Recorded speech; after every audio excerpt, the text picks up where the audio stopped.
জামাই গো জামাই, তুমি খাইবা আমার কামাই, কইরো না কোনো ধানাই পানাই। আমি গোসল করার সময় দেখি মানে আপনার বেটিয়াকে তো আমি একা গোসল করতে দেখিনি, তিনজন একসাথে দেখেছি। পহলে কে দেখেছে? ও দেখেছে।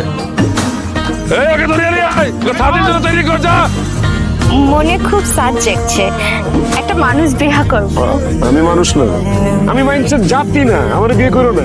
এটা কিসের জুস? কিসের জুস এটা? এটা হচ্ছে বাদুড়ার রক্তের জুস। আর যে খিচুড়ি খেলাম ওইটা? এটা তো ইঁদুরের মাংসের ভুনা খিচুড়ি। আমার অনেক দিনের ইচ্ছা ছিল আমি মানুষ বিহা করিব।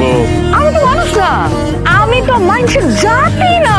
ঘটনা হইলো আমিও তোমাদের মতো কিছু ভাই ব্রাদার বন্ধু বান্ধব নিয়ে জঙ্গলে ঘুরতেছি। টিকটক করতে একটু জঙ্গলের ভিতরে ঢুকছি। ওই যে ভিতরে ঢুকছি বন্ধু, আর বাইরে যেতে পারি নাই, ভিতরে লক হয়ে গেছে। আমার জামার কি হয়েছে? ঘবরাইস না বেটি, তোর জামাই ফুসিতে অজ্ঞান হয়ে গেছে। তুমি যদি আমারে আর আমার বান্ধবীরে এই কাবিলা থেকে, এই জঙ্গল থেকে বের করে দিতে পারো, তাইলে তোমার রাজা বানায় দিব কনফার্ম। উপায় একটা আছে।